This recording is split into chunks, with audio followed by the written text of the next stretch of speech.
Hello everyone, welcome to the What If Anime YouTube channel. Today, we are diving into an exciting new story that will take your imagination to the next level. Let's get started. What if Naruto's body adapted to every jutsu he was hit with? The first time it happened, nobody noticed. Not even Naruto himself. Mizuki's Fuma shuriken carved through the evening air with murderous intent, its razor edge slicing into Naruto's back as he shielded Iruka-sensei. Pain exploded through the boy's small frame, white-hot and all-consuming. Blood spattered against the forest floor. But something else happened in that moment, something invisible. His cells remembered. 3 days later, when a stray kunai grazed his arm during a scuffle with other academy students, the wound sealed itself in seconds, far faster than even his natural healing should allow. The skin didn't just close, it hardened, becoming momentarily reflective like polished metal before returning to normal. Naruto blinked, rubbed his arm, and shrugged it off as another weird thing about himself. Just one more mystery in a life full of them. "Did you see that?" whispered a wide-eyed Shikamaru to Choji. "See what?" Choji mumbled through a mouthful of chips. "Nothing, just troublesome." Shikamaru's eyes narrowed. He'd filed this observation away for later. Graduation day arrived with the customary chaos that followed Naruto wherever he went. Team assignments placed him alongside Sakura, elation, and Sasuke, despair, with Kakashi Hatake appointed as their Jonin instructor. The silver-haired ninja arrived hours late, regarding them with calculated disinterest before dragging them to the roof. "Let's introduce ourselves," Kakashi suggested, his visible eye betraying nothing. When Naruto's turn came, he bounced up with his trademark enthusiasm. "I'm Naruto Uzumaki. I love ramen, especially at Chiraku's. I hate the 3 minutes it takes to cook instant ramen. My dream is to become the greatest Hokage, so everyone will stop disrespecting me and treat me like I'm somebody important." What he couldn't mention, was how his body had been acting strangely lately. The cut on his hand from his dramatic blood oath had healed before he'd even finished his declaration. The bruise from crashing into Sasuke during their accidental kiss had disappeared within minutes. Kakashi's eye lingered on Naruto a moment longer than necessary. Something's different about the Kyuubi Jinchuriki, he thought. Different from the reports. The bell test arrived the next morning, and with it, Naruto's first significant encounter with higher-level jutsu. Kakashi's casual evasions and counters sent Naruto flying repeatedly, each impact teaching his body new lessons without anyone realizing it. When Kakashi caught Naruto's punch and twisted, straining the boy's wrist, something in Naruto's joints shifted, became more flexible. The next time Kakashi attempted the same move, Naruto's wrist rotated unnaturally, allowing him to slip from the hold. Kakashi's visible eyebrow raised slightly. Even the 1,000 years of death technique, Kakashi's ridiculous finger jab that had sent Naruto soaring into the nearby pond, triggered an adaptation. The next day, when Konohamaru attempted to surprise Naruto with the same move, learned through observation, his fingers met an unexpectedly resilient surface that left the young Sarutobi howling and nursing bruised digits. "What the heck, boss?" Konohamaru demanded, blowing on his throbbing fingers. "It was like poking a rock." Naruto just scratched his head in confusion.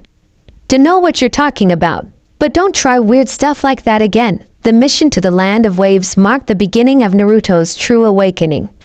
The encounter with the demon brothers taught his skin to resist poison-coated weapons. After the initial searing pain and fever, Naruto found that subsequent poison scratches merely itched momentarily before his skin expelled the toxins. But it was the battle on the bridge, against Haku's ice mirrors, that revealed the first undeniable evidence of his adaptation. Trapped within Haku's crystallized mirrors, Naruto and Sasuke became human pincushions. The first volley of Saban needles tore through Naruto's flesh, each puncture a lesson in pain. Blood darkened his orange jumpsuit as needles protruded from his limbs and torso. "Stay down," Sasuke ordered through gritted teeth, his own body riddled with the slim weapons. Naruto struggled to his feet, yanking needles from his flesh. "No way!" Haku's second attack came swiftly. More needles whistled through the air, but upon contact with Naruto's skin, something miraculous happened. Instead of penetrating, they bounced off, clattering harmlessly to the bridge's surface. Both Haku and Naruto froze in surprise. "What?" What just happened? Naruto examined his arms, seeing tiny diamond-hard scales that had momentarily formed before melting back into normal skin. Impossible, Haku whispered behind his mask. No Kekkei Genkai can adapt so quickly. Sasuke, barely conscious, activated his newly awakened Sharingan to observe the phenomenon. What he saw defied explanation. Naruto's chakra was learning, reorganizing itself at the cellular level. The battle's momentum shifted. With each attack, Naruto's body adapted further until Haku's needles became utterly ineffective against him.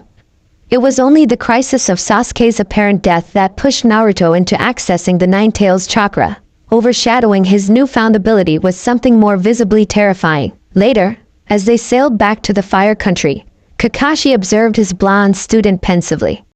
He'd witnessed something during that battle that he couldn't quite explain. Something that went beyond the Nine-Tails' influence. Naruto's body had changed in response to Haku's attacks, becoming momentarily impervious to techniques that had wounded him only minutes before. Naruto. Kakashi began casually, his nose buried in his book. Have you noticed anything unusual happening with your body lately? Naruto, hanging precariously over the boat's edge to watch the fish, looked back with squinted eyes. Unusual? Like what? Like injuries healing differently. Or attacks affecting you differently the second time. The boy's face scrunched in thought. Now that you mention it. He trailed off, remembering countless small incidents.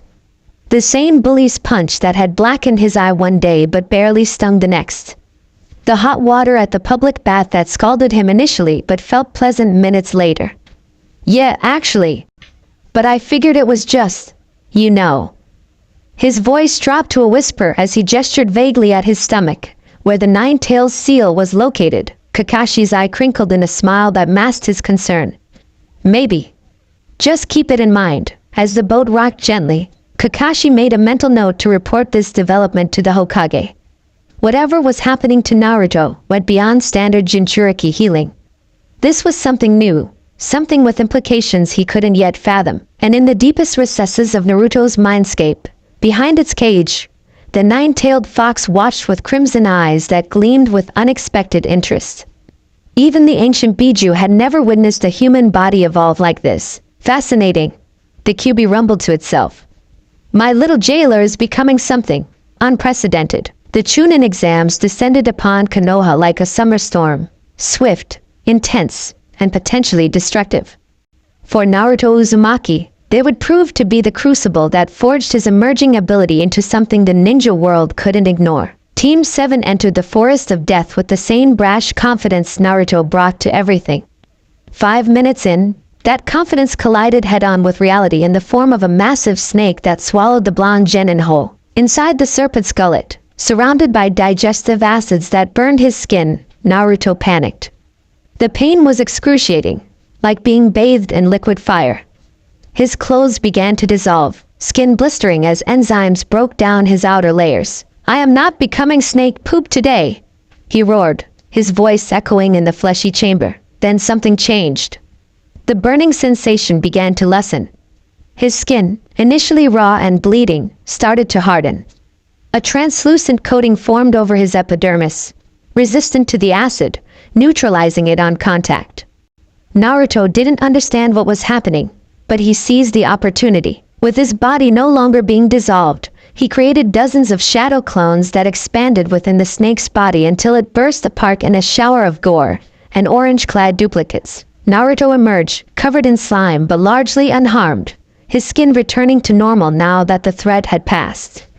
He didn't have time to ponder this development as he raced to find his teammates. He arrived just in time to witness a nightmare. Sasuke and Sakura facing off against a grass ninja whose face peeled away to reveal someone else. Someone with serpentine eyes and an aura of malevolence so thick it felt like drowning. Orochimaru. The stranger introduced himself with a grotesque smile. What followed was a brutal demonstration of the gap between Genin and Sannin. Orochimaru toyed with them, his body contorting unnaturally as he evaded their attacks with contemptuous ease. When he extended his neck to sink fangs into Sasuke's shoulder, Naruto threw himself into the path of the strike. The bite was excruciating, worse than anything Naruto had ever experienced. Venom pumped into his system, designed to force a curse seal into formation. His vision blurred, muscles seized, and blood felt like acid in his veins. "Foolish boy," Orochimaru hissed, extracting his fangs. "My curse seal of heaven isn't meant for a vessel like you." Naruto collapsed, convulsing as the foreign chakra invaded his system. Inside him, the Nine Tails chakra roared to life, clashing violently with Orochimaru's invasive energy. But beneath both these titanic forces, something else was happening. Naruto's unique physiology was learning. Cells divided and reorganized, creating antibodies against the cursed seal's influence. His chakra network restructured itself, developing pathways that could neutralize the foreign energy. Hours later, while Sakura tended to an unconscious Sasuke in a hollowed tree root, Naruto's eyes snapped open. The fever had broken. Where a cursed seal should have formed, there was only unblemished skin. His body had not just rejected the seal, it had dismantled it, absorbed its properties, and developed immunity. Orochimaru, observing from a distance through the eyes of a summons, felt a chill that had nothing to do with the forest's shadows. "Impossible," he whispered. "The Jinchuriki's body completely neutralized my cursed seal." His tongue flicked out, tasting the air thoughtfully. "Kabuto must be informed. This requires investigation." The preliminary matches of the Chunin exams provided the first public demonstration of Naruto's evolving abilities. Matched against Kiba Inuzuka and his ninja dog Akamaru, Naruto found himself targeted by techniques that combined human and canine attributes. Kiba's Fang over Fang technique struck Naruto directly, spinning claws ripping into his flesh and sending him tumbling across the arena floor. Blood spattered the tiles as medics tensed, ready to intervene. "Stay down, dead last," Kiba taunted, cracking his knuckles as Akamaru barked in agreement. Naruto rose shakily, wiping blood from his mouth. Not gonna happen. When Kiba launched the same attack again, spectators expected a repeat performance. Instead, as the whirling vortex of claws approached, Naruto's skin visibly transformed, hardening into a shell-like surface with microscopic grooves. The moment Kiba's technique connected, physics took over. Instead of tearing into Naruto, the rotational energy was redirected. Kiba found himself thrown off course, his own spinning momentum used against him as he crashed into the wall. "What the hell?" Kiba coughed, extricating himself from the crumbling concrete. In the observation balcony, Jonin instructors exchanged alarmed glances. "Did you see that?" Kurenai whispered to Asuma. "Yeah," the bearded Jonin replied, cigarette forgotten between his fingers. His body adapted to Kiba's technique after experiencing it once. Kakashi, overhearing, kept his exposed eye on his student. "It's been happening more frequently," he said quietly. "And the adaptations are becoming more sophisticated." Below, the match continued with increasing bewilderment from Kiba as each of his techniques became progressively less effective against Naruto. Even Akamaru's dynamic marking, the acidic urine technique, caused Naruto's skin to sizzle only once before developing a waxy coating that repelled subsequent attacks. "This is getting ridiculous," Kiba snarled, frustration mounting as his signature moves became useless. Naruto, equally confused but never one to question an advantage, pressed forward with clones and raw determination. When he finally won through unconventional tactics and an ill-timed flatulence, few appreciated the strategy behind his victory. They were too distracted by the inexplicable adaptations they'd witnessed. In the Hokage's private viewing box, the third Hokage puffed thoughtfully on his pipe. "Most interesting," he murmured. "It seems young Naruto has developed an ability beyond anything we anticipated." Beside him, disguised as the Kazekage, Orochimaru narrowed his eyes behind his veil. "Indeed. One might wonder if it's related to his special circumstances." His fingers twitched with suppressed eagerness to dissect the boy and uncover his secrets. The preliminaries continued, but whispers about Naruto's match spread through the ranks of observing shinobi. By the time the finals were announced, with Naruto set to face Neji Hyuga in the first round, speculation ran rampant. What none of them realized was that the most dramatic demonstration of Naruto's adaptive ability was yet to come, against an opponent whose fighting style was considered the ultimate close combat technique in Konoha. As the genin dispersed to begin their month of training, Neji's pale eyes followed Naruto's departing form. The Hyuga prodigy had observed the match against Kiba with his Byakugan active, witnessing changes in Naruto's chakra system that defied conventional understanding. "You may believe in defying fate," Neji whispered, "but no amount of adaptation will overcome the gap between us." Failure. How wrong he would prove to be. The month before the Chunin exam finals transformed Konoha into a hive of frenetic activity. Training grounds echoed with the sounds of jutsu practice. Betting pools formed around projected winners, and intelligence on competitors became more valuable than gold. For Naruto, the path to preparation took an unexpected turn when his assigned mentor, Ebisu, was incapacitated by a white-haired pervert peeking into the women's bathhouse. This research expedition led to Naruto's fateful meeting with Jiraiya of the Sannin, an encounter that would normally have been the most significant development in a young shinobi's life. Yet even learning summoning jutsu and accessing the Nine-Tails chakra paled in comparison to what was happening within Naruto's cells. Each day, his body incorporated new information, adapted to new stimuli, and evolved in ways that should have been impossible without Kekkei Genkai. Jiraiya noticed, of course. It was impossible to miss how Naruto's chakra system reconfigured itself after each training session, how minor injuries from one day became impossible to replicate the next. "Kid," Jiraiya said one evening as they rested beside a river after another exhausting day, "there's something I want to check." Without warning, the Sannin drove 5 glowing fingertips into Naruto's stomach, the 5-element seal technique. Normally, this would disrupt Naruto's chakra control catastrophically, preventing access to both his own and the Nine-Tails energy. The first contact sent Naruto gasping to his knees, chakra pathways sputtering like a candle in a storm. But within seconds, something unprecedented happened. His network restructured, creating bypass channels around the blockage. The seal remained in place, but its effectiveness diminished by the moment as Naruto's body learned to compensate. Jiraiya's eyes widened. "That's not supposed to happen." Rising shakily, Naruto glared at his mentor. "What the heck was that for, pervy sage?" Instead of answering, Jiraiya performed the counter technique, removing the 5-element seal. He then sat heavily on a nearby rock, expression uncharacteristically serious. "Naruto," he began carefully, "your body isn't just healing quickly. It's learning from everything it experiences, adapting to make sure the same technique can't affect you the same way twice." Naruto blinked. "Isn't that normal?" "No," Jiraiya said flatly. "It's not. Not even for a Jinchuriki." Over bowls of ramen that night, Jiraiya extracted every detail of Naruto's experiences since graduation. The pattern became unmistakable. Physical attacks, ninjutsu, genjutsu, even poisons.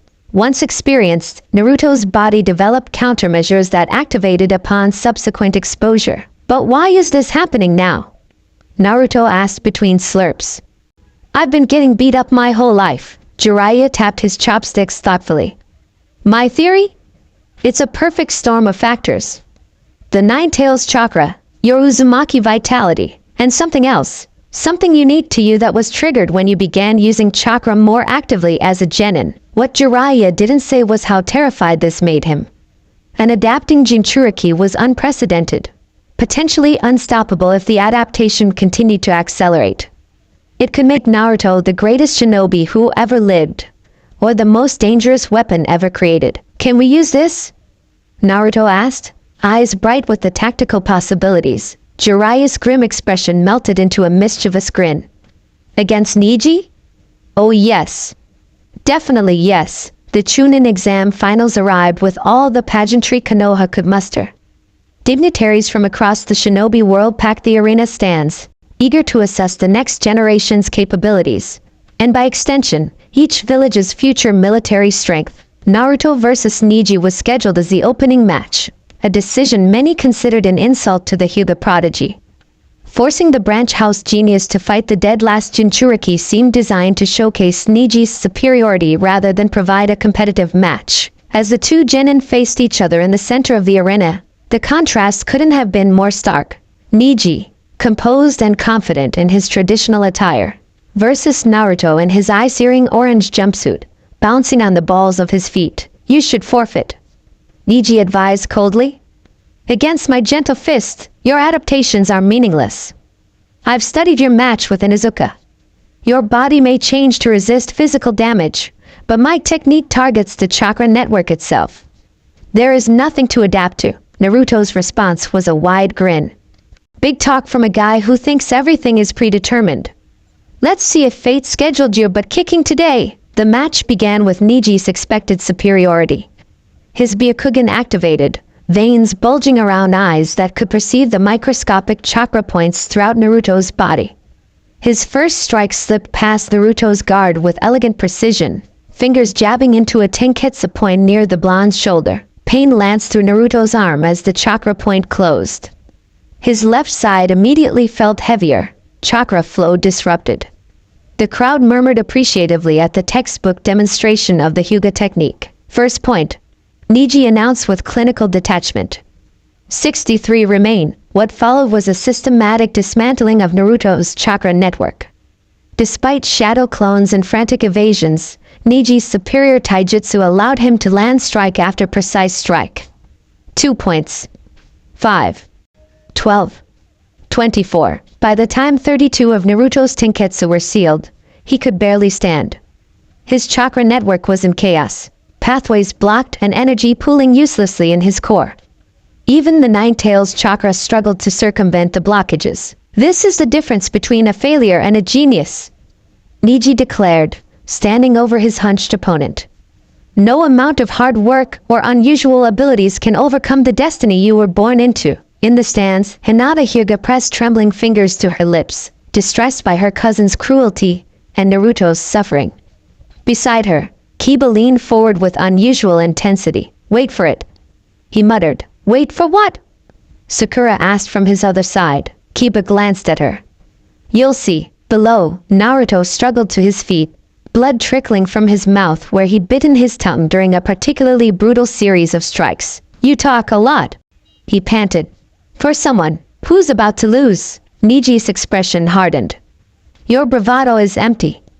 I've sealed nearly half your tenketsu. You can barely mold chakra. Naruto straightened, a strange smile spreading across his face. Hit me again. Same spot. He tapped his chest where Niji had landed his first 8 trigrams palm strike only minutes earlier. Puzzled but confident, Niji obliged. His fingers struck the exact same tenketsu with perfect precision, the hallmark of the gentle fist style. Nothing happened. Niji's Byakugan-enhanced vision confirmed his finger had made contact with the chakra point, but the tenketsu didn't close. Instead, the point seemed to absorb the chakra Niji had injected, dispersing it harmlessly through Naruto's system. Impossible, Niji whispered, striking again with greater force. Again, the tenketsu refused to seal. In the Hokage's viewing box, the disguised Orochimaru leaned forward with undisguised fascination. How remarkable, he murmured to the third Hokage. The boy's chakra network is adapting to the Hyuga technique in real time. Hiruzen Sarutobi nodded gravely. Not just adapting, evolving. Look closely at the points Hyuga already sealed. Throughout the arena, those with visual prowess, Hyuga clan members, Sharingan users, and others with chakra sensing abilities, could perceive what was happening. The tenketsu points Niji had previously closed were reopening one by one, but not returning to their original state. They were transforming, developing microscopic valves that could instantly shut against unwanted chakra intrusion, while remaining open to Naruto's own energy. Down in the arena, Naruto launched his counterattack. Shadow clones burst into existence around Niji, far more than should have been possible with his compromised network. As the Hyuga prodigy fought to dispel them, the real Naruto circled behind. 8 trigrams? Naruto called out mockingly, mimicking Niji's stance. Unpredictable fist. What followed wasn't elegant. It wasn't precise. But as Naruto's fist connected with Niji's back, something extraordinary happened. The chakra he channeled into the strike behaved like a crude version of the gentle fist, directly targeting Niji's own tenketsu points. The Hyuga genius stumbled forward, momentarily paralyzed as his own chakra network experienced disruption. Not as severe as his own technique would cause, but enough to create an opening. How? He gasped. You can't possibly see the tenketsu. Naruto pressed his advantage, landing blow after increasingly effective blow. Don't need to see if my body remembers where you hit me. It was a simplification of what was actually happening. Naruto's cells had not only developed resistance to the gentle fist but had analyzed how the technique functioned. His adapted Tenketsu could now emit chakra in a similar pattern, allowing for crude but effective replication of the Hyuga fighting style. The match's momentum shifted dramatically. Each time Neji landed a successful strike, that particular approach became less effective, while Naruto's counters grew more precise. By the time Naruto connected with an uppercut that sent Neji crashing to the ground, the crowd had fallen into stunned silence. As the dust settled, Genma Shiranui, the proctor, stepped forward to check on the fallen Hyuga. Neji lay in a small crater, conscious but unable to continue. "Winner Naruto Uzumaki," Genma announced, his Senbon needle shifting from one side of his mouth to the other in a rare display of surprise. The silence held for 3 heartbeats before the arena erupted, not in cheers, but in a cacophony of bewildered exclamations and frantic analysis. Shinobi from every village present were on their feet, recognizing that they had witnessed something unprecedented. In the competitor's box, Gaara's eyes fixated on Naruto with newfound intensity. Sand swirled agitatedly around his feet as Shikaka's voice grew more insistent within his mind. "That one is dangerous," the one-tail hissed. "His body rejects our existence. Kill him before he adapts to our sand." As Naruto bounced back to the competitor's area, grinning and oblivious to the stir he'd caused, Shikamaru Naruto's analytical mind raced through the implications. "This is such a drag," he muttered. "You've just put a target on your back the size of the Hokage monument." Naruto's victory celebration faltered. "Huh! What did I do?" Shikamaru sighed. "You just proved you can adapt to and counter one of the most feared taijutsu styles in the ninja world. Every village here is now calculating how to either recruit you or eliminate you before you become unstoppable." As if to punctuate his point, a series of explosions rocked the arena's eastern wall. Feathers began to fall from the sky, a mass genjutsu, and chaos erupted as the long-planned invasion of Konoha began. Naruto's newly adapted body had just made him the most interesting shinobi in the elemental nations, at precisely the moment when being interesting became the most dangerous thing he could be. Chaos consumed Konoha like wildfire. Sand and sound ninja poured through breached walls while giant serpent summons crushed buildings beneath their massive coils.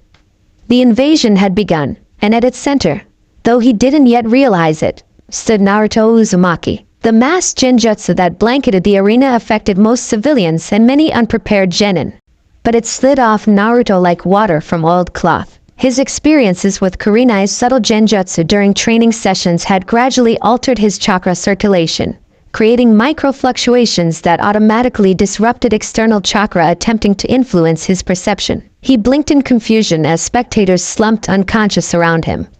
"What the? Kai!" Sakura formed the release seal nearby, dispelling the genjutsu affecting her. "We're under attack. Sand and sound villages." Before Naruto could respond, Kakashi appeared beside them, deflecting kunai meant for his students with casual precision. "Naruto, Sakura, Shikamaru," he ordered, voice tight with urgency. "Find Sasuke. He's pursuing Gaara. That sand genin is their secret weapon, some kind of jinchuriki. Stop him before he reaches the village center." Naruto's eyes widened. "Another jinchuriki?" The nine tails stirred within his mindscape, a low growl rumbling through his subconscious. As they raced through the forest after Sasuke and the Sand siblings, Naruto felt a strange anticipation building. Not just from the impending confrontation, but from something deeper, a sense that his body was preparing for something momentous. They found Sasuke badly injured, facing off against a partially transformed Gaara. The Sand ninja's right arm and half his face had morphed into a grotesque, sand-colored limb with black veins and a monstrous eye. "Uzumaki!" Gaara's distorted voice echoed through the trees. "Mother wants your blood. She says you're dangerous." Sand erupted around them, lashing out with sentient fury. The first wave caught Naruto directly, crushing him against a tree trunk with bone-breaking force. Pain exploded through his ribs as the sand constricted, threatening to pulverize his organs. But Naruto had experienced sand attacks during the preliminaries, watching Gaara's match from the sidelines.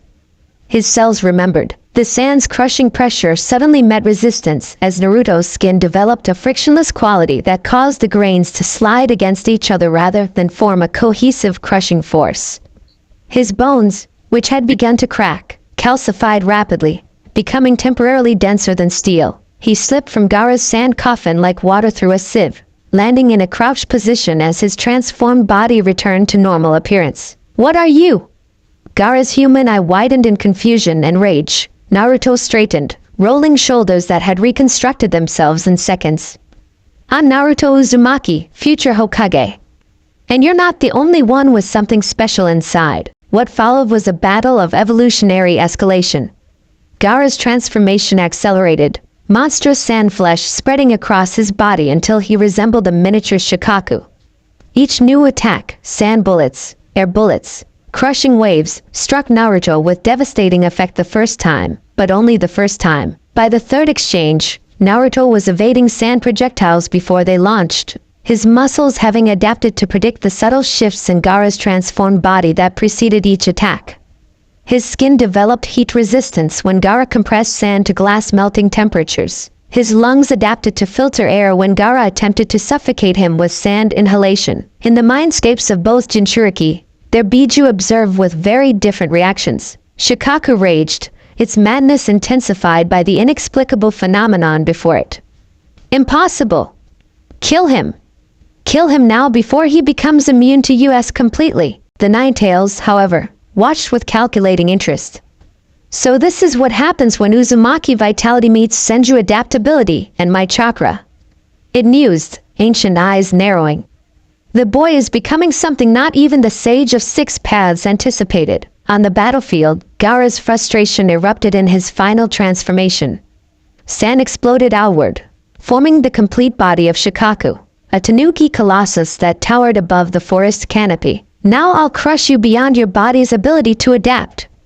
Gaara's voice echoed from the construct's forehead, where he had embedded himself to serve as the medium for Shikaku's full manifestation. Naruto stood his ground, shadow clones popping into existence around him.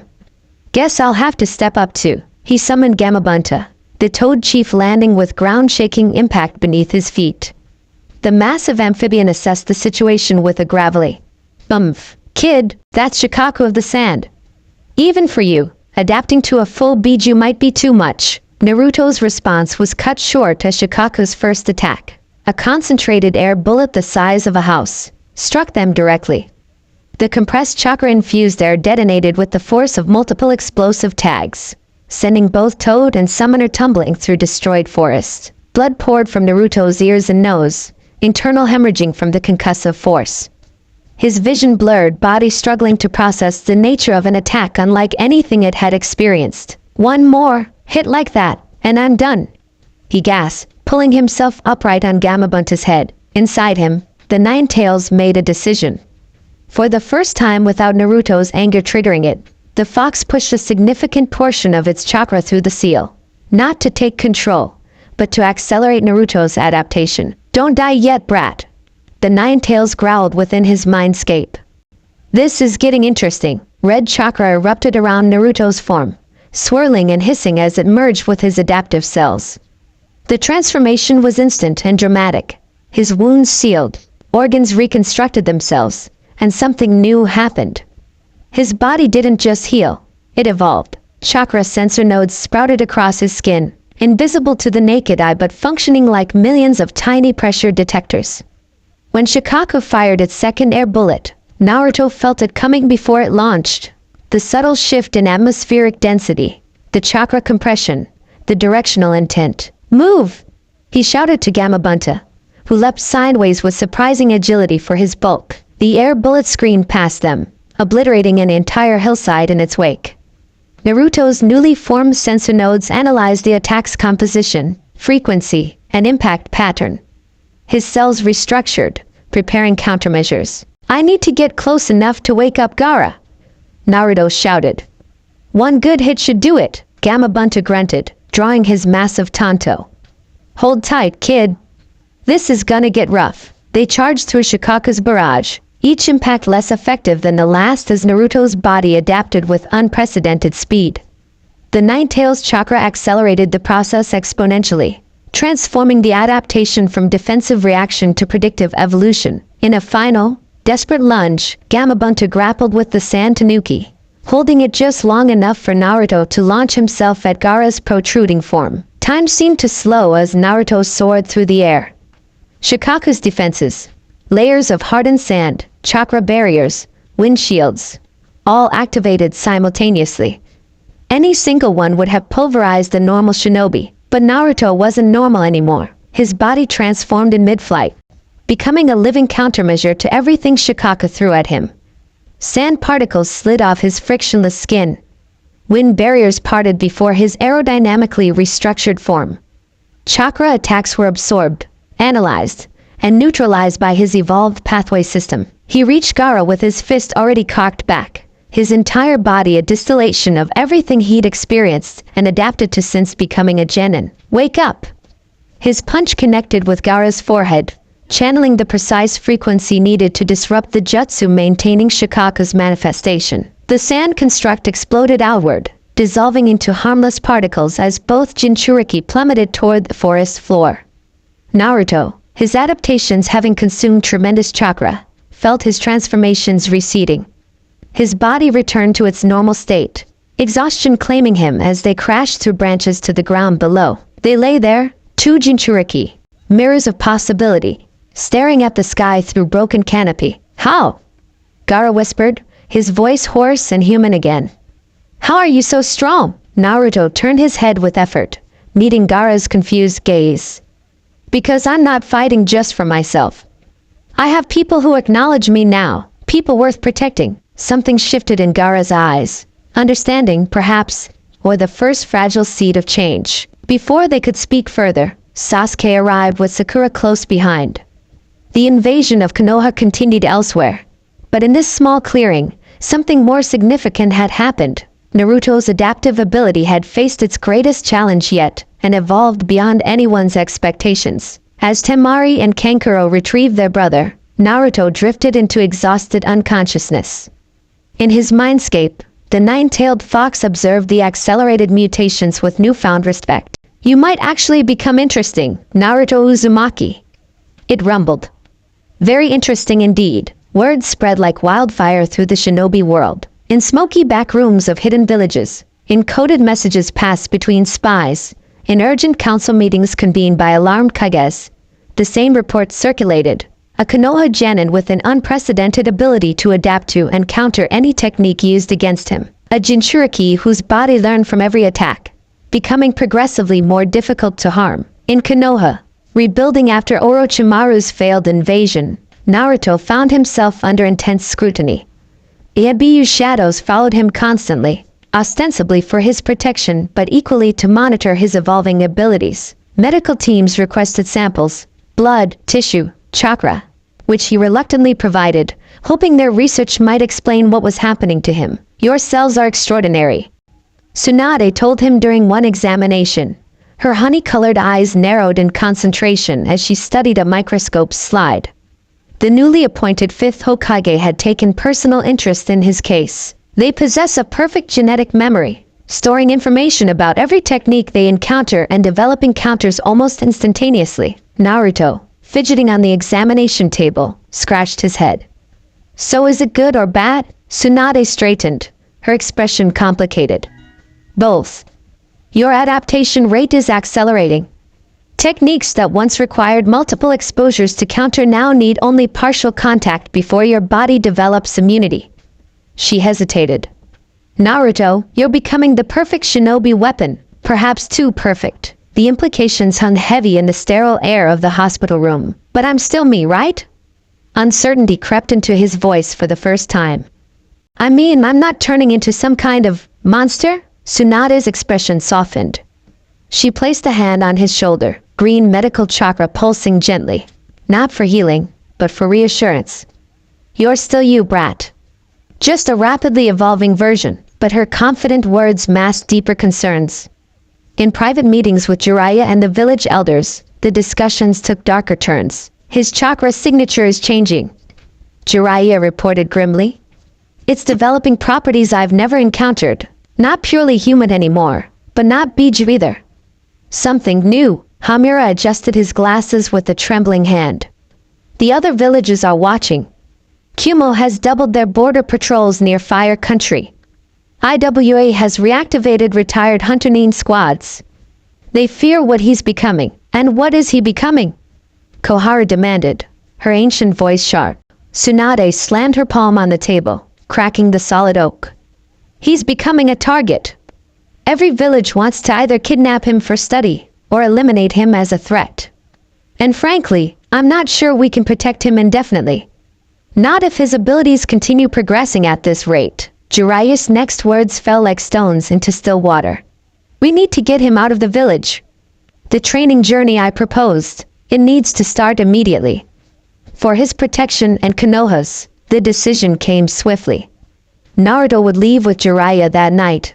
No goodbyes, no announcements, nothing to telegraph his movements to the foreign operatives undoubtedly watching. As he hastily packed his meager belongings, a soft knock sounded at his apartment door. He opened it to find Shikamaru lounging against the opposite wall, looking characteristically bored yet somehow tense. So you're leaving? The Nara genius stated flatly. Naruto blinked in surprise. How did you? Logical conclusion. Shikamaru pushed off from the wall, hands shoved in his pockets. After what happened with Gaara, keeping you in the village is troublesome for everyone. Too many eyes watching, too many variables to control. A pang of something like hurt flashed across Naruto's face. They're sending me away because I'm dangerous? They're sending you away because you're valuable. Shikamaru corrected, stepping inside and closing the door. And because you need time to understand what you're becoming before anyone else tries to use you or destroy you. He withdrew a small scroll from his pocket, tossing it casually to Naruto. From Sakura and the others. They figured something was up when the ANBU surveillance around you tripled yesterday. Naruto unrolled the scroll to find a simple storage seal. Channeling chakra into it released a bundle of letters, small gifts, and a group photo taken after the Chunin exams. Everyone wanted to say goodbye properly. Shikamaru explained. But security protocols and all that troublesome stuff made it impossible. So they asked me to deliver these since I'm apparently the least suspicious person to visit you. Naruto clutched the items, throat suddenly tight. Thanks, Shikamaru, the Nara heir shrugged, moving back toward the door. Just come back stronger and smarter, if that's even possible for you. His casual insult was belied by the seriousness in his eyes. And Naruto? Whatever you're becoming, don't let anyone else define it for you. After Shikamaru left, Naruto finished packing with renewed determination. As midnight approached, he met Jiraiya at the village gates, surprising the Sannin by arriving on time for once. Ready for an adventure, kid? Jiraiya grinned, adjusting the massive scroll on his back. Naruto glanced back at the darkened village, his home, the place he'd fought so hard to be acknowledged by. How long will we be gone? However long it takes, came the solemn reply. We're not just training your jutsu anymore. We're racing against your own evolution, trying to ensure your mind and control develop faster than your body's abilities. As they set off down the moonlit road, either noticed the pale yellow eyes tracking their departure from the shadows, serpentine, calculating, and intensely interested. The vessel developed so uniquely. Orochimaru whispered to himself, tongue flicking out to taste the night air. Perhaps Sasuke-kun is not the only body worth acquiring. The first assassination attempt came 3 days into their journey. They were crossing a narrow mountain pass in a remote corner of the Land of Fire when the attack came. Silent, precise, and nearly successful. A single Saban needle, coated with a neurotoxin specifically designed to bypass Jinchuriki healing, struck Naruto's neck as he bent to retie his sandal. Pain blazed through his nervous system, limbs instantly paralyzing as he toppled forward. Jiraiya reacted with the speed that had made him legendary, deflecting 6 more needles aimed at vital points while simultaneously creating a protective perimeter of oil-infused earth. Stay down! The Sannin ordered, eyes scanning the cliffs above. Naruto couldn't have moved if he wanted to. The toxin burned through his veins like liquid fire, specifically targeted to attack his central nervous system while disrupting chakra flow. He felt the Ninetales stirring frantically within him, its chakra struggling to neutralize the foreign substance. But something else was happening too. His adaptive cells were analyzing the toxin's composition in real time, restructuring his neural pathways to route signals around damaged areas. Temperature receptors in his skin repurposed themselves to function as improvised nerve conduits. Within 90 seconds, approximately a third of the time it should have taken even with the Nine-Tails' assistance, Naruto's fingers twitched. In another minute, he pushed himself to his knees, the paralytic already neutralized. Above them, a masked figure dressed in the distinctive armor of Kumobakure's special forces cursed softly. Impossible. That toxin was designed specifically for him. Jiraiya heard the whisper and located the assassin instantly. Burst style. Swamp of the underworld. The cliff face beneath the Kumo ninja liquefied, but the shinobi was already moving, hands flashing through seals. Lightning style. Thunderclap arrow. A bolt of concentrated lightning chakra hurtled down toward Naruto, not to kill, but to incapacitate for capture. This was no longer an assassination. It was an abduction attempt. The lightning struck Naruto directly, electricity coursing through his still recovering body. Pain jolted through every nerve ending, muscles spasming uncontrollably as he collapsed again. Naruto! Jiraiya shouted, already moving through counter-seal sequences. But the attack's second purpose revealed itself. A space-time ninjutsu trigger activated by the specific electrical frequency. The ground beneath Naruto illuminated with a complex transportation seal that had been laid days in advance. Oh no you don't! Jiraiya slammed his palm against the edge of the expanding seal, disrupting its outer matrix with his own fuinjutsu expertise. The destabilized transportation technique sputtered, chakra arcing wildly as it attempted to complete the dimensional fold. Naruto's body began to flicker between spaces, half materializing at the destination point somewhere in Kumo territory before snapping back to the mountain pass. It was during one of these spatial oscillations that something extraordinary happened. Naruto's cells, exposed to the fundamental principles of space-time manipulation, began to adapt to the very fabric of the transportation technique. His chakra network restructured itself, incorporating the spatial distortion patterns into his cellular memory. With a thunderous crack, the transportation seal shattered completely. Naruto dropped fully back into the physical world of the mountain pass. But not before his body had absorbed crucial information about space-time ninjutsu. Information that would lie dormant in his cellular structure until needed. The Kumo ninja, realizing his mission had failed spectacularly, attempted retreat. Jiraiya was having none of it.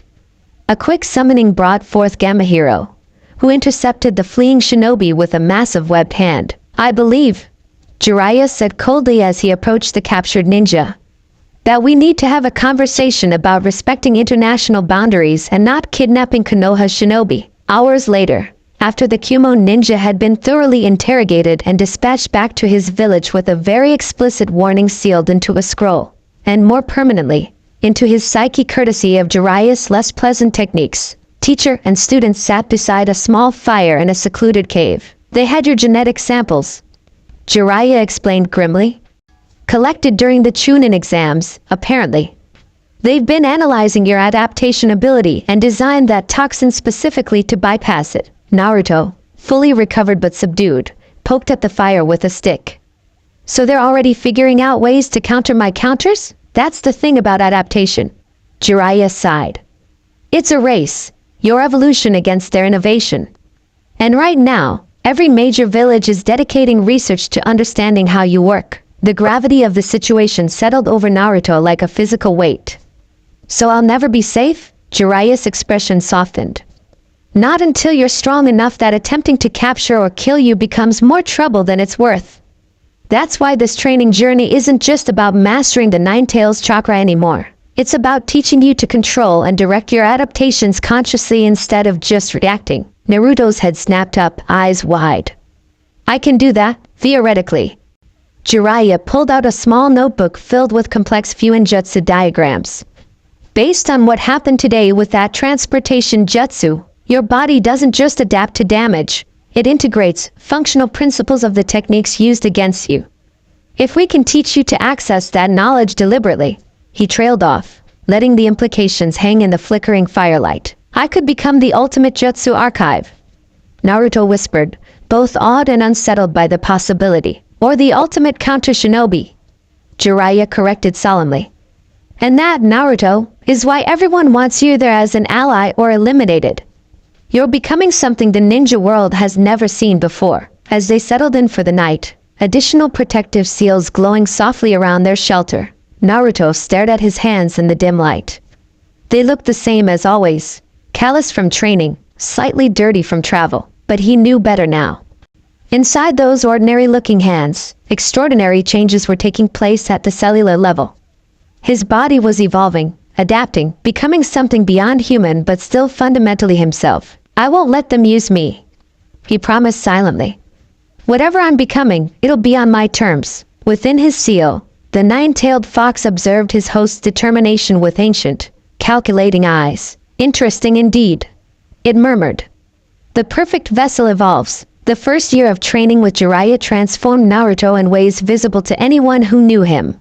Greater height, broader shoulders, refined chakra control, and a slightly more subdued, though still orange, wardrobe.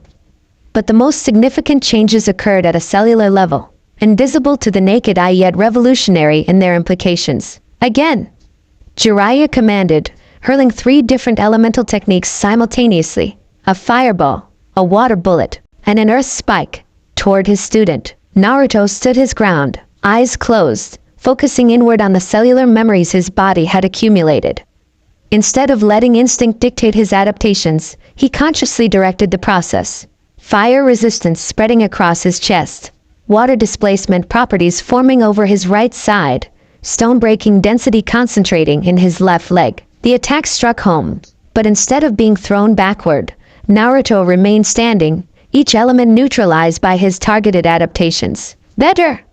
Jiraiya called out, dropping to a crouch beside a complex seal array painted on the ground of their remote training area.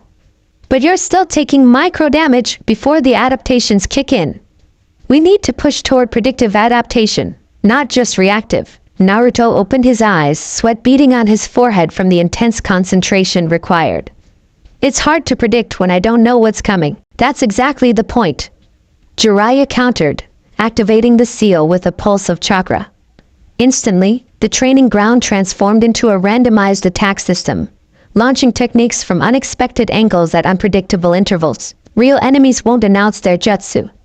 Your body needs to sense the chakra buildups and adapt before the attack manifests. What followed was a brutal training session that would have killed most shonen several times over. Techniques of every element and combination rained down on Naruto from all directions. The first wave left him bloody and gasping, adaptations triggering a fraction too late to prevent injury. But by the 5th wave, something clicked. His chakra network, enhanced by both the Nine Tails' influence and his own evolving physiology, began detecting the subtle disturbances in the ambient energy field that preceded each attack. Microseconds before a lightning spear launched, the cells along Naruto's left arm were already restructuring to channel and ground electrical energy. That's it! Jiraiya shouted encouragingly as Naruto deflected a wind blade without visible effort. You're feeling it before it forms. By the end of the session, Naruto stood in the center of the devastated training ground, clothes tattered but body largely unharmed. The final barrage, a combination of all 5 basic elements plus Jiraiya's signature oil techniques, had failed to penetrate his predictive adaptations. I did it, he panted, exhausted but elated. I actually controlled it. Jiraiya approached with a proud smile, tossing a canteen of water that Naruto caught gratefully. That's just the beginning, kid. You've learned to direct conscious adaptations against known threats. Now we need to work on maintaining those adaptations long-term and layering multiple defenses simultaneously. As Naruto gulped down water, Jiraiya's expression grew more serious. Because out there, he gestured toward the distant horizon. They're not sitting idle. Every major village is developing anti-Naruto countermeasures. We've intercepted reports of IWA developing chakra disruption weapons specifically designed to prevent adaptation. Kumo has an entire research division studying your DNA samples. Naruto lowered the canteen, sobered by the reminder. What about Sasuke and the others? Has Orochimaru made any moves? The question had become part of their routine. Naruto never forgetting his promise to bring his friend back from the darkness. Orochimaru remains in hiding, building his forces. Jiraiya replied carefully. According to my network, he's become obsessed with your abilities. Sees them as the next evolutionary step in his pursuit of immortality and jutsu mastery. Great, Naruto muttered. Another creepy snake guy wanting my body. Jiraiya snorted, then grew serious again. There's something else you should know. Akatsuki has accelerated their timetable. They're coming for you sooner than expected. Naruto's expression hardened. The organization of S-rank missing Nin had always been a shadowy threat on the horizon, but lately their movements had become more urgent. Because of what I'm becoming, partially, Jiraiya confirmed. But also because they fear what you might become if given enough time. Right now, your adaptations are still primarily defensive.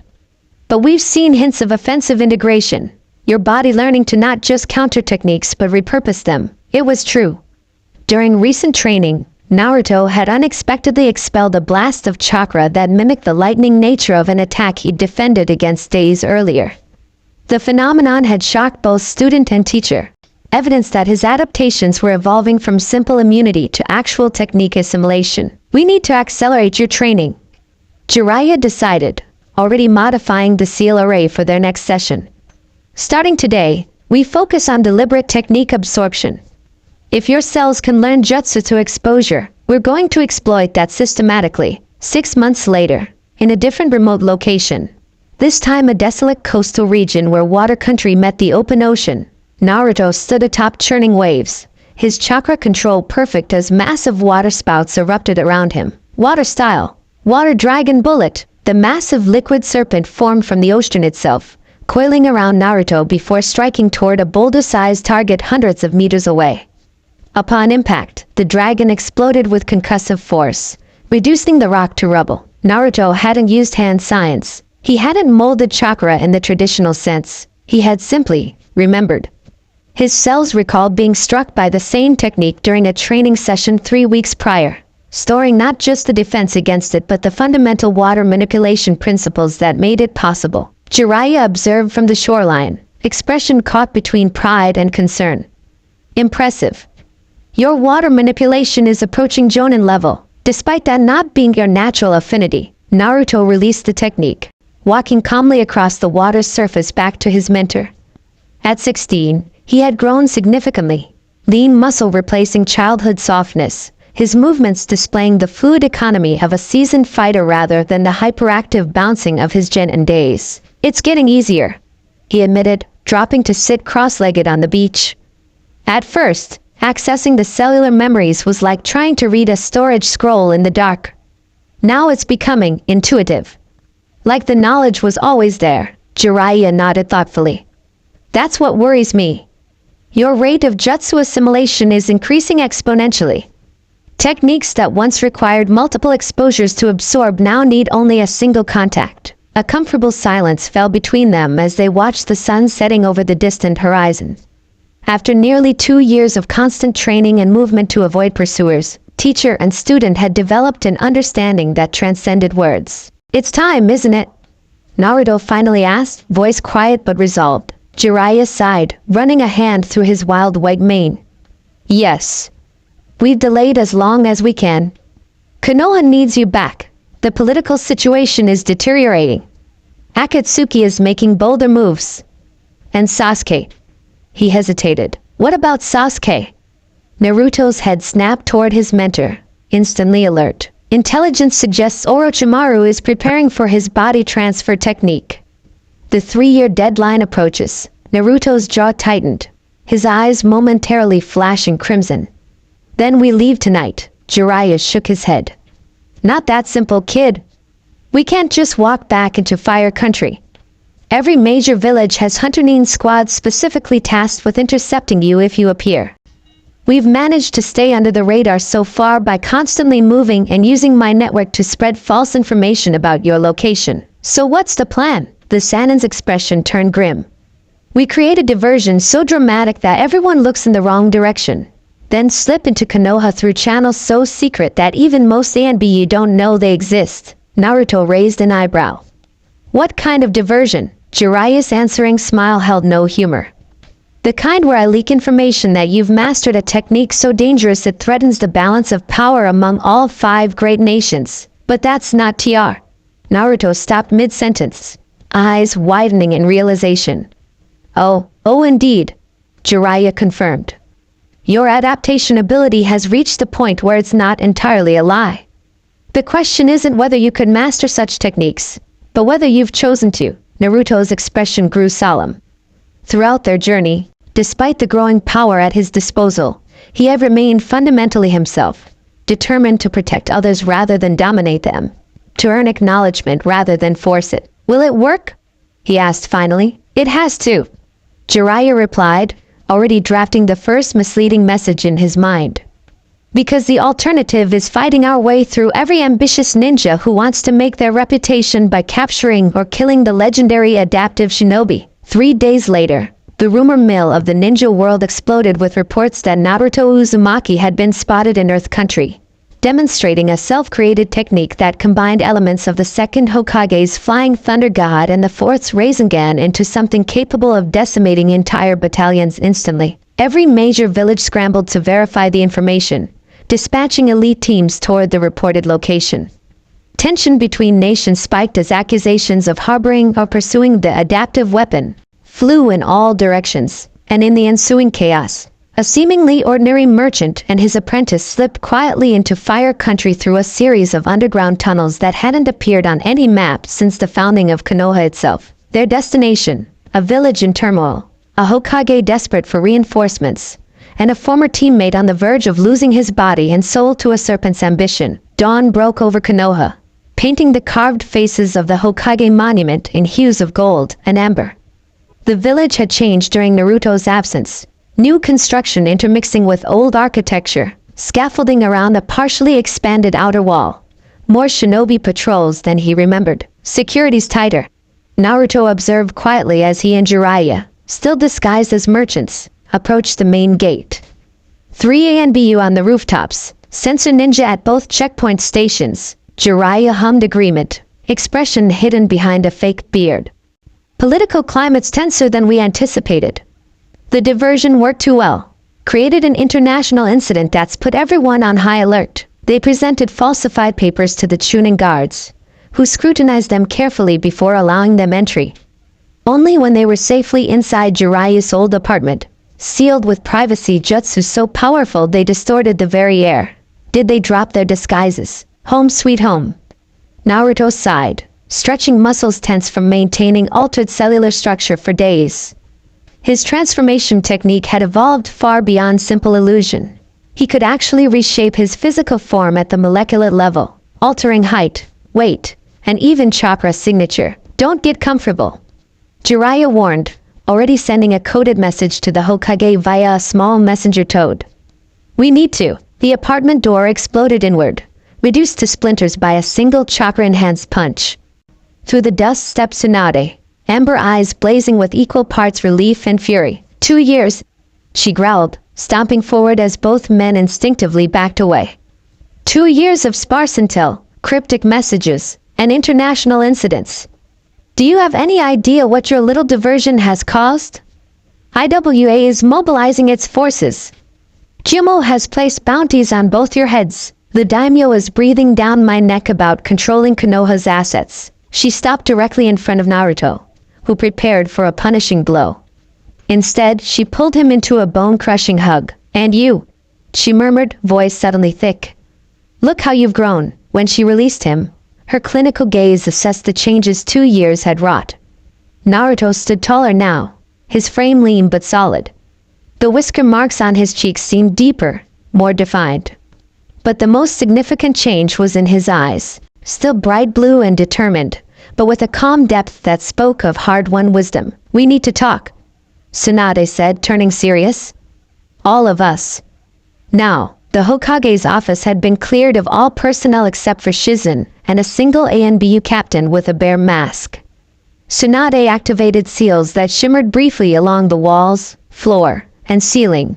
Absolute privacy guaranteed. Report, she ordered, taking her seat behind the massive desk. For the next hour, Jiraiya detailed their journey, the training methods, the pursuit by various factions, the systematic development of Naruto's adaptive abilities.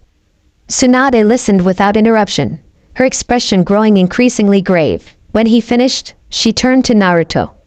"Show me." Without hesitation, Naruto extended his arm. Before everyone's eyes, his skin transformed, cycling through adaptations he had accumulated. The diamond-hard defense against piercing weapons, the heat-resistant scaly texture that could withstand fire jutsu, the frictionless surface that neutralized grappling techniques. These are just the basics, he explained as his arm returned to normal appearance. The more complex adaptations involve my entire chakra network and cellular structure. Can you manifest offensive applications? Tsunade pressed. Naruto hesitated, glancing at Jiraiya, who nodded almost imperceptibly. Yes, he admitted. I can repurpose techniques I've experienced.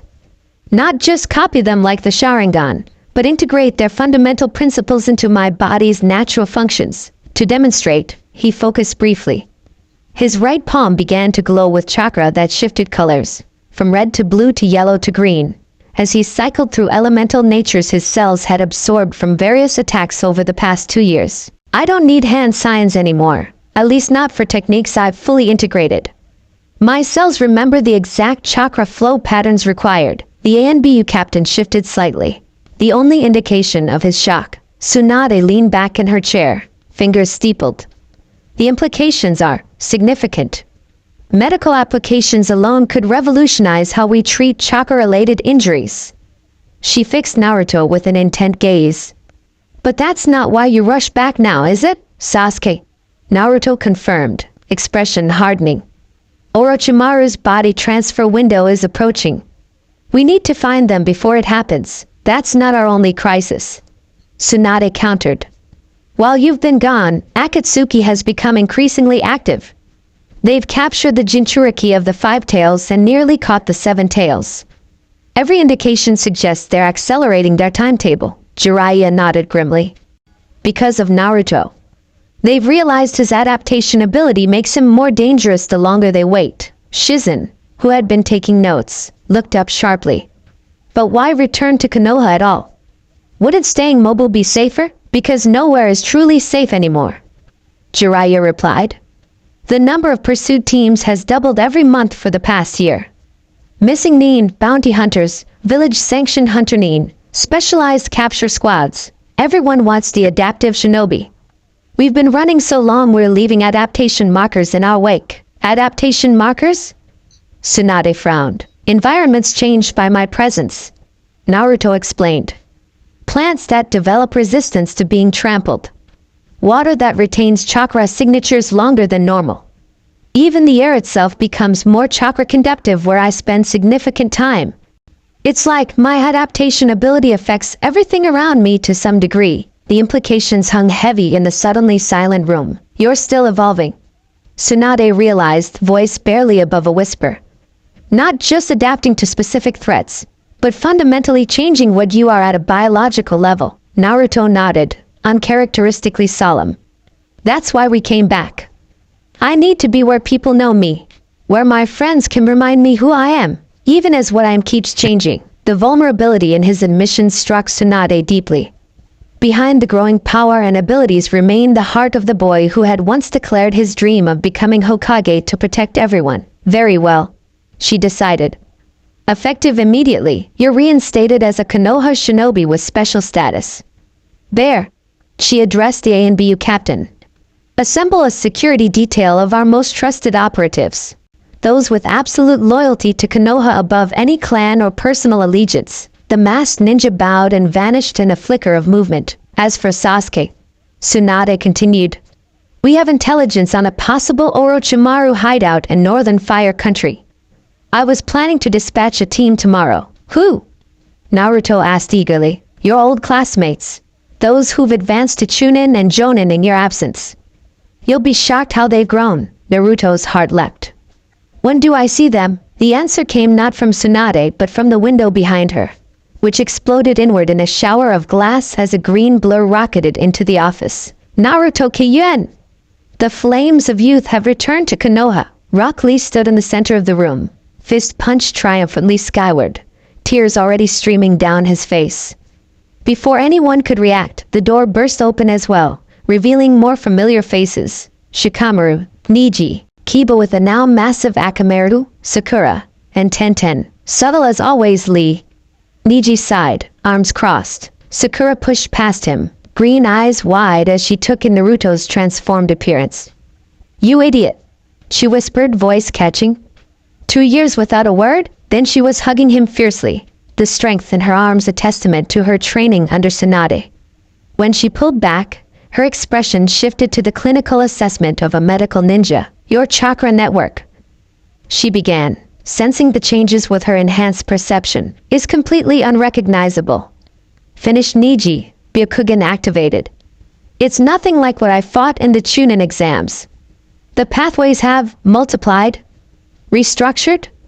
I can't even follow the flow patterns anymore." The reunion exploded into chaos as everyone spoke at once. Questions about his journey, tales of their own promotions and missions, Kiba's boisterous challenges to spar, Shikamaru's quiet analysis of the troublesome international situation Naruto's rumored powers had created. Amid the cacophony, Naruto felt something unlock in his chest, a tension he hadn't realized he'd been carrying throughout the long months of training and running. These were his people, his precious bonds. This was why he'd returned. Tsunade let the reunion continue for several minutes before slamming her palm on the desk, cracking the wood and silencing the room instantly. "Enough! This isn't a social call. We have 2 immediate crises. Orochimaru's impending body transfer and Akatsuki's accelerated Jinchuriki hunt. You're all being briefed because you're the team I'm sending to address the first threat." She extracted a map from her desk, spreading it across the cracked surface. "Intelligence places Orochimaru here, an underground complex beneath an abandoned temple. Sasuke is believed to be with him, preparing for the transfer ritual that will occur during the lunar eclipse 5 days from now." Naruto's mind raced. 5 days to save his friend, his brother in all but blood. "What's the plan?" Shikamaru asked, already studying the map's topography. "Infiltration, extraction, elimination, in that order." Tsunade replied crisply. "Get in, get Sasuke, kill Orochimaru if possible, but don't risk the primary objective. And if Sasuke resists?" Niji's question hung in the air like a blade. Naruto's eyes hardened. He won't have a choice. 3 hours later, the newly formed team gathered at Konoha's eastern gate, geared and grimly determined. The group had expanded to include Hinata and Shino, the former having mastered Hyuga techniques that could penetrate Orochimaru's genjutsu defenses, the latter's insects providing unparalleled reconnaissance capabilities. "Remember the formation," Shikamaru instructed as they prepared to depart.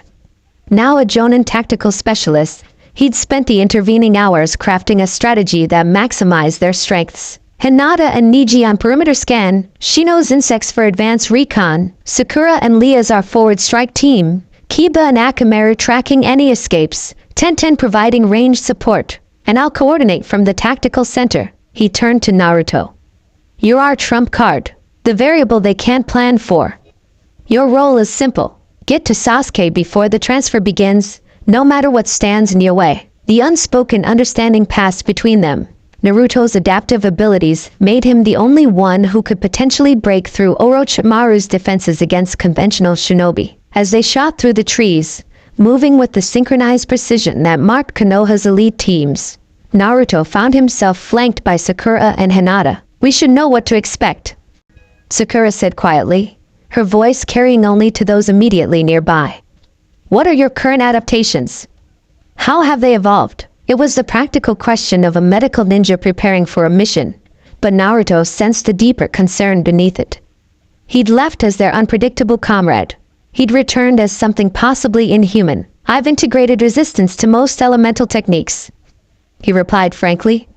"Physical attacks need to hit me at least once before I adapt, but the adaptation happens faster now, sometimes within seconds. Poisons, paralytic agents, even genjutsu. My body develops countermeasures after initial exposure." He hesitated before adding, "And I can temporarily manifest aspects of techniques used against me. Not perfect copies, but functional equivalents." Hinata's Byakugan activated briefly as she studied him mid-leap. "Your chakra. It's like looking at an entire network of micro-networks, each one storing different patterns. Her soft voice held wonder rather than fear. It's beautiful, actually. Naruto blinked in surprise. No one had ever described his transformed physiology as beautiful before. Powerful, dangerous, valuable, but never beautiful. Before he could respond, Shino's voice cut through their conversation. Perimeter breach detected. My insect senses squad approaching from the northwest. Chakra signatures match known sound ninja. Shikamaru's response was immediate. Ambush Protocol 3. They must have detection systems monitoring approaches to the hideout. The formation shifted fluidly, with Niji, Lee, and Tenten breaking off to create a defensive perimeter while the others continued forward at increased speed. They knew we were coming. Kiba growled, Akamaru rumbling agreement beside him. No. Naruto countered, senses extending outward in ways he developed during his training journey. They don't know it's us specifically. They've picked up shinobi movement in their territory. Standard patrols. Sakura's eyes widened. You can sense their intentions? Not exactly. Naruto frowned, trying to explain. My cells have adapted to recognize chakra signatures that carry aggressive intent versus surveillance patterns. Different neurotransmitter combinations affect chakra in subtle ways. Shikamaru processed this information instantly. Then our strategy changes. We're not compromised. We have an advantage. Naruto, can you mimic their chakra signatures enough to confuse their sensors? A wolfish grin spread across Naruto's face.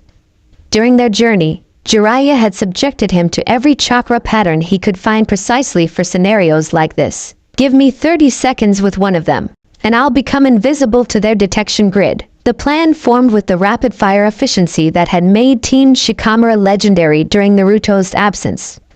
Rather than avoiding the sound patrol, they would deliberately engage them, just long enough for Naruto to absorb their chakra signatures. Then, cloaked in the enemy's own recognition patterns, they would penetrate directly to the hideout's heart. When the sound ninja encountered them minutes later, four masked figures moving in standard reconnaissance formation, they found not frightened prey but predators lying in wait. The battle lasted 17 seconds. Lee's enhanced speed left two unconscious before they registered the attack. Sakura's chakra-enhanced fist collapsed the earth beneath a third. Niji's gentle fist sealed the tenketsu of the fourth with surgical precision, but it was Naruto who delivered the most unsettling display of their new capabilities. As the patrol's leader attempted to trigger an alert jutsu, Naruto simply extended his hand, and the man froze in place, his body recognizing the chakra signature of Orochimaru himself. Impossible, the sound ninja whispered, eyes wide with terror. You can't, but I can, Naruto replied, his cellular structure temporarily reconfigured to emit the distinctive chakra pattern he'd encountered during their battle on the bridge years ago. Your body recognizes your master's energy signature and instinctively submits. A little gift Orochimaru never intended to give me. 30 seconds later, as promised, Naruto's system had fully integrated the sound chakra patterns. His entire team now moved beneath the hideout's detection grid like ghosts, invisible to the complex sensor network that protected Orochimaru's sanctuary. That was disturbing, Shikamaru commented as they regrouped. You didn't just copy his technique, you reproduced his presence, a side effect of the adaptation, Naruto explained, already returning to his normal chakra configuration. I don't just learn to counter techniques. I understand them at a fundamental level. Orochimaru's domination method works by triggering specific subconscious responses in those exposed to his experiments. I can temporarily reproduce that trigger. The implication silenced even Shikamaru momentarily. Let's move, he finally ordered. We've got a 4-hour window before the next patrol rotation notices these four are missing. As they raced toward the hidden temple, Naruto felt the familiar weight of responsibility pressing down. His body had evolved beyond anything he or Jiraiya had initially imagined. But would it be enough to save Sasuke? And more disturbingly, as his adaptations continued to accelerate, how much of the original Naruto Uzumaki would remain when the evolution finally reached its endpoint? The abandoned temple rose before them like a decaying monument to forgotten gods. Stone dragons with crumbled faces guarded a courtyard overrun by twisted vegetation. Ancient seals, their power long faded, decorated columns that supported nothing, the roof having collapsed decades ago. But this dilapidated surface structure was merely camouflage. Beneath it lurked Orochimaru's true sanctuary, a sprawling underground complex where experiments thrived in darkness, hidden from the world above. Entrance points? Shikamaru asked as they observed from the tree line. Hinata and Neji, both scanning with their Byakugan, identified 7 vertical passages descending from the temple's foundation. More concerning were the chakra signatures they detected. Dozens of sound ninja, failed experimental subjects, and traps layered throughout the subterranean labyrinth. I count 57 hostiles, Neji reported, veins bulging around his eyes. Multiple levels, with the highest concentration 3 floors down. Sasuke? Naruto demanded, body already humming with anticipation. Hinata's expression tightened with concentration as she pushed her Byakugan to its furthest limit. There's a chamber at the lowest level. Heavily shielded with chakra barriers, but I can make out 2 figures. One matches Sasuke's description, the other. She paled visibly. The other's chakra system is fracturing? Reforming? I've never seen anything like it. Orochimaru preparing for the transfer. Sakura concluded grimly. We need to move now. Shikamaru quickly finalized their approach. 3 teams. Neji, Lee, and Tenten will create a diversion at the eastern entrance. Kiba, Hinata, and Shino will secure our escape route through the northern passage. Sakura, Naruto, and I will penetrate directly to the lower chamber through this access point. He indicated a narrow vertical shaft that appeared less heavily guarded. The diversion team launches in 3 minutes. Extraction team follows 30 seconds later. Strike team enters during the confusion. He glanced at each face in turn, his normally lazy expression now sharp with focus. Remember, extraction is the priority. We get Sasuke and exit immediately. Engage only when necessary. As the teams separated, Naruto found himself momentarily alone with Sakura. Both of them crouched behind a fallen statue, counting down the seconds until Neji's team initiated the distraction. You're worried, she observed quietly, green eyes studying his face. Naruto's hand unconsciously drifted to his stomach, where the 9-tailed seal lay hidden beneath his reinforced combat gear. What if he doesn't want to come back? What if I'm too late? Sakura's expression softened, though her voice remained resolute. Then we bring him back anyway. Whatever it takes. Her gloved hand found his, squeezing briefly. You're not the only one who's changed, Naruto. We all have. Before he could respond, the eastern perimeter of the temple complex erupted in thunderous chaos. Tenten's weapons, upgraded with explosive seals and elemental chakra channeling, rained down like apocalyptic hail. Lee's inhuman speed, now untethered by the removal of training weights, appeared as flashes of green lightning striking from impossible angles. Neji's rotation technique expanded to previously unseen proportions, creating a defensive perimeter that deflected counterattacks back at their sources. That's our cue, Shikamaru announced, materializing beside them. Shadow possession techniques ready? Sakura, breach protocol on my mark. They moved like phantoms through underbrush still damp with morning dew, reaching the concealed access shaft as alarms blared throughout the complex. Sakura's fist connected with the sealed trapdoor, a precise, chakra-enhanced strike that shattered granite without destabilizing the surrounding structure. The vertical shaft plunged into darkness. No time for stealth now. They dropped directly, controlling their descent with chakra-adhered hands against the smooth stone walls. The sounds of combat echoed from distant corridors as Orochimaru's forces mobilized against the eastern attack. 3 levels down, they encountered their first resistance, a pair of sound ninja emerging from a side passage. Shikamaru's shadow lashed out instantly, immobilizing both before they could shout warnings.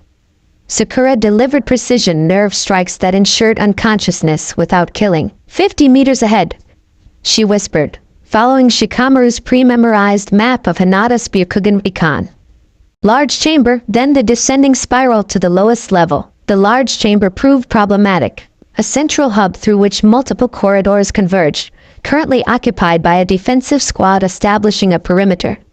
6 ninja, all wearing the distinctive sound amplification devices that marked Orochimaru's elite guard. Can't avoid them, Shikamaru assessed grimly. Can't waste time with a prolonged engagement either. Naruto stepped forward, his body already shifting at the cellular level. I'll handle this. Before his teammates could object, he stepped into the chamber's entrance, fully visible to the sound ninja. Their reaction was immediate, sound amplifiers powering up, chakra signatures flaring as they prepared to eliminate the intruder. Sound style, resonance shatter. The attack launched from all six simultaneously. Concentrated sound waves designed to vibrate a target's organs until they liquefied. The devastating technique struck Naruto directly, the air around him visibly distorting from acoustic pressure. For one horrifying second, his body seemed to convulse, blood trickling from his ears and nose as internal damage commenced. Then something extraordinary happened. His cellular structure reorganized, membranes thickening with microscopic resonance-dampening properties. His ear canals sealed themselves temporarily, internal organs generating counter-vibrations that neutralized the incoming frequencies. Most remarkably, his skin began to absorb the sound waves, storing their vibrational patterns, and then he exhaled. The redirected sound attack erupted from his body in a perfect omnidirectional wave, amplified rather than diminished. The sound ninja had no opportunity to adapt as their own technique reflected back at them with double its original intensity. 6 bodies crumpled simultaneously, internal damage extensive but, thanks to Naruto's precise control, non-fatal. Path clear, he announced calmly, turning back to his stunned teammates. Sakura stared, medical assessment automatic. Your cellular adaptation rate, it's accelerated exponentially since you left. Necessity. Naruto replied simply. Let's move. They traversed the central chamber rapidly, reaching the spiral staircase that would take them to their target. As they descended, the air grew heavier, charged with malevolent chakra that raised goose flesh on exposed skin. Even Shikamaru, normally unflappable, visibly tensed. We're entering his inner sanctum, he warned. Expect the worst. The staircase terminated in a vast underground cavern, its natural rock formation supplemented by architectural elements that seemed designed to channel energy rather than support weight. Massive pillars inscribed with forbidden seals rose to a ceiling lost in shadow. The floor featured an intricate circular pattern, a ritual array for the body transfer technique, already partially activated, and at its center stood 2 figures. Sasuke Uchiha, bare-chested and covered in preparation seals, knelt within the innermost circle. His physical changes were apparent even at a distance. Taller, more muscular, his face having lost the last traces of childhood. The curse seal on his neck pulsed with sickly purple light. Standing over him, hands forming complex seals at inhuman speed, was Orochimaru, or rather, the body he currently inhabited. The vessel was clearly deteriorating, skin flaking away in patches to reveal scaled flesh beneath. One arm hanging uselessly as if the borrowed musculature had already failed. We're too late, Sakura whispered in horror. The ritual has begun. Naruto stepped forward, crossing the threshold into the massive chamber. No, we're not, his voice carried across the space, causing both figures to freeze momentarily. Orochimaru turned slowly, serpentine eyes widening with genuine surprise before narrowing with calculated interest. Naruto couldn't, he purred, voice rasping from a decaying throat. How fortuitous. I'd planned to collect you after completing Sasuke-kun's transition, but you've saved me the trouble of hunting you down. Sasuke's head lifted, obsidian eyes locking with Naruto's azure ones across the chamber. Complex emotions flashed across his face. Recognition, confusion, and something darker. Naruto, he stated flatly. You shouldn't have come. Couldn't let you make the stupidest decision of your life without at least trying to knock some sense into you. Naruto replied, taking another step forward. We're here to bring you home. Orochimaru's laughter echoed unnaturally, seeming to come from multiple locations simultaneously. Home? Oh, Naruto-kun, how delightfully naive you remain despite your evolution. His tongue flicked out, tasting the air. And my, how you have evolved.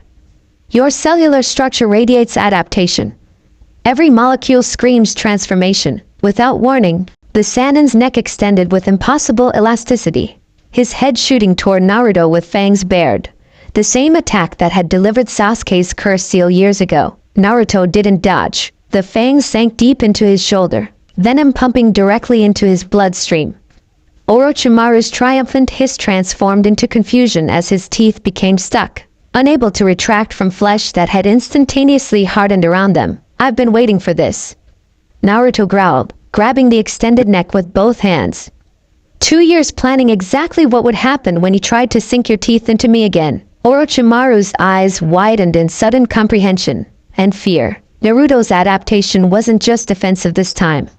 His cells, having experienced Orochimaru's curse seal technique years before and analyzed its fundamental principles during his training, now implemented their own version of the invasion protocol. But instead of Orochimaru injecting Naruto with corrupting chakra, the flow reversed. Naruto's purified chakra, infused with the Nine Tails' power but controlled through years of rigorous training, surged through the connection between them, flooding Orochimaru's extended form.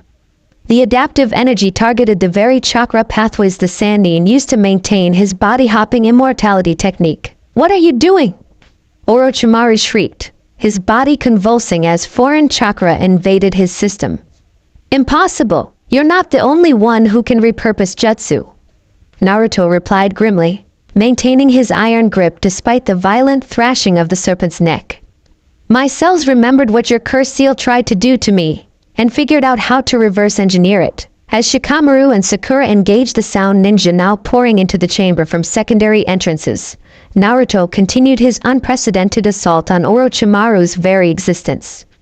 His adaptive chakra raced through the Sannin's network, identifying and targeting the fragmented soul anchors that allowed him to transfer between bodies. Orochimaru's current vessel began to deteriorate at an accelerated rate, skin sloughing off in sheets as the chakra bindings maintaining his possession unraveled. His true form, the amalgamation of white serpents that constituted his essence, began to emerge involuntarily, writhing in agony as Naruto's adaptive energy systematically dismantled the techniques that had granted him pseudo-immortality. "You cannot destroy me!"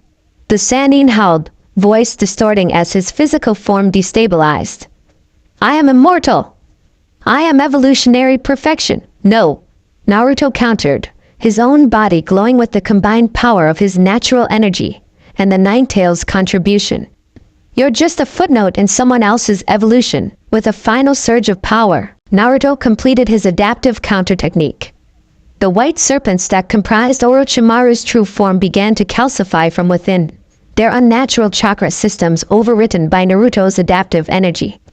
One by one, they hardened into stone-like husks, the unnatural life force animating them extinguished. The chamber shuddered as the ritual ray, now destabilized by its master's dissolution, began to collapse.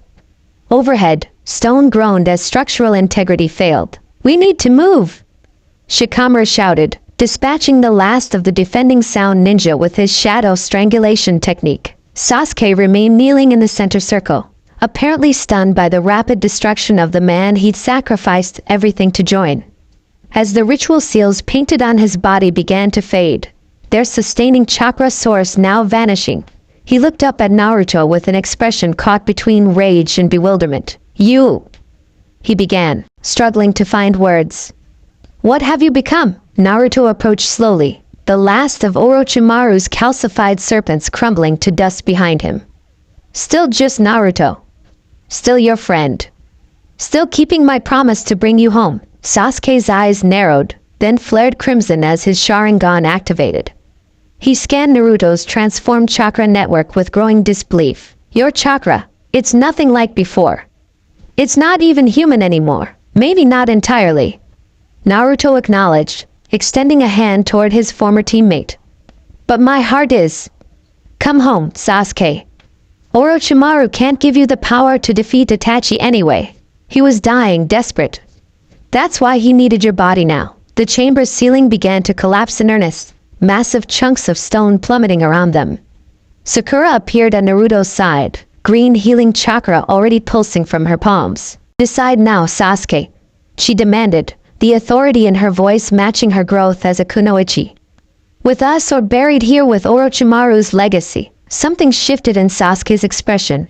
Calculation, reassessment. Whatever plans he'd made, they'd been built around Orochimaru's power and knowledge. With the Sannin destroyed and his facilities collapsing, adaptability dictated a change in strategy. He rose slowly, ignoring Naruto's outstretched hand. "This doesn't mean I've abandoned my goal. Never thought it did," Naruto replied, already turning toward their escape route. "But at least you'll be pursuing it with your own body." They raced through collapsing corridors, reuniting with their extraction team at the predetermined rendezvous point. Kiba and Akamaru led them through passages that bypassed the worst fighting, while Shino's insects provided advance warning of structural failures. As they finally emerged into daylight, dust-covered, battered but intact, Niji's team joined them from different exit points. The entire temple complex was imploding behind them, sinking into the earth as the extensive underground network collapsed upon itself. "Mission accomplished?" Tenon asked, taking in Sasuke's presence with raised eyebrows. "Primary objective secured," Shikamaru confirmed. "Orochimaru eliminated," Naruto stated simply.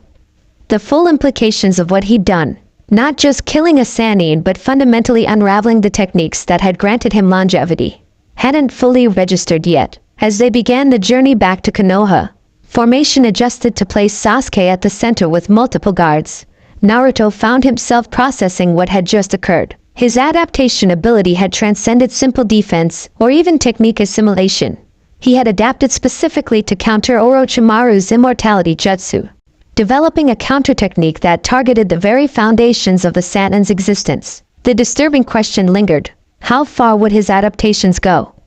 If he could develop counters to something as complex as Orochimaru's life extension techniques after a single previous exposure, what were the limits of his evolutionary potential? And as the others watched him from the corners of their eyes, their friend returned but fundamentally transformed. Another question hung unspoken in the forest air. Was Naruto Uzumaki still human at all? Or was he becoming something else entirely? The Konoha Council Chamber hadn't seen such tension in years. 3 days after the successful retrieval of Sasuke Uchiha and the confirmed elimination of Orochimaru, the village's highest authorities gathered to address the implications, both strategic and existential, of what had transpired. "The mission reports are unprecedented," Kohara stated, ancient eyes fixed on the team leader standing before the semicircular table. Orochimaru, one of the legendary Sannin, wasn't merely defeated but fundamentally unmade. Beside her, Hamura adjusted his glasses with a trembling hand. "And this was accomplished not through conventional combat but through some form of chakra corruption initiated by Uzumaki?" Shikamaru, as mission commander, replied with clinical precision. Naruto developed an adaptive counter to Orochimaru's body transfer technique. He essentially reverse-engineered the process, targeting the chakra constructs that maintained Orochimaru's unnatural existence. Tsunade, seated at the center of the table with Jiraiya standing behind her, leaned forward with eyes narrowed. In simpler terms, Naruto's body remembered being attacked by Orochimaru's curse seal technique years ago, analyzed its fundamental principles, and created a perfect counter that not only neutralized the technique but turned it against its creator. The implications hung heavy in the air. Danzo Shimura, bandaged and seemingly frail but radiating cold calculation, tapped his cane against the floor. The question becomes obvious. What are the limits of this adaptation ability? If Uzumaki can develop counters to S-rank forbidden techniques after minimal exposure, what prevents him from neutralizing any jutsu used against him, even those fundamental to Konoha's defense? That's absurd. Tsunade snapped. Naruto's loyalty to the village is absolute, for now, Danzo countered smoothly. But we must consider the trajectory of his evolution. He entered training as a human Jinchuriki. He returns as something unprecedented, a biological entity continuously adapting toward what appears to be perfect defense and countermeasure development. Jiraiya's expression darkened. Careful, Danzo. You're sounding dangerously close to suggesting Naruto should be classified as a threat rather than an asset. I merely advocate prudence, the root leader replied. The boy's abilities have accelerated beyond our capacity to predict or contain. What happens when he adapts beyond human limitations entirely?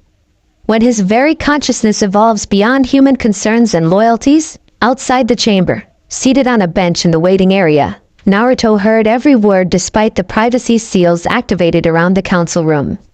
His cells had adapted during the journey with Jiraiya, developing enhanced auditory capabilities that could detect vibrations through solid surfaces. Beside him sat Sasuke, still under guard but permitted to attend the debriefing as a recovered asset. His expression remained impassive, but his eyes occasionally flickered toward Naruto with analytical intensity. "They fear you," he stated finally, voice low enough that even the ANBU guards positioned nearby couldn't hear. Naruto shrugged, affecting nonchalance despite the knot in his stomach. "Old people always fear what they don't understand. It's more than that." Sasuke's Sharingan activated briefly, scanning Naruto's chakra network before deactivating. "Your power is theoretically limitless. Each exposure makes you stronger, more resistant. Given enough time and experience, you could become completely invulnerable to any form of attack." The assessment hung between them, clinical, accurate, and profoundly disturbing in its implications. "Doesn't matter," Naruto replied, staring at his hands. "Power isn't the point. Never was. It's what you do with it that counts." Sasuke's laugh was short and bitter, still spouting the same naive philosophy. His expression hardened. "But I've seen your evolution firsthand now. You destroyed Orochimaru by turning his own techniques against him, something even Jiraiya or Tsunade couldn't have accomplished." Before Naruto could respond, the council chamber doors opened.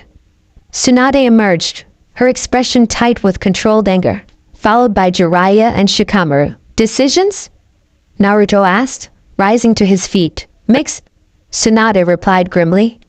"Your achievement in eliminating Orochimaru is recognized as an S-rank accomplishment. Officially, you're being reinstated as a full Konoha shinobi with Jonin rank, effective immediately. And unofficially?" he pressed, sensing the hesitation in her voice. Jiraiya answered. "Monitoring protocols, regular medical evaluations, chakra suppression seals when within village bounds." His expression betrayed his disgust with these measures. Danzo and the elders insisted. "I managed to negotiate them down from their initial demands, which included route surveillance and chakra limiters." Naruto absorbed this with surprising calm.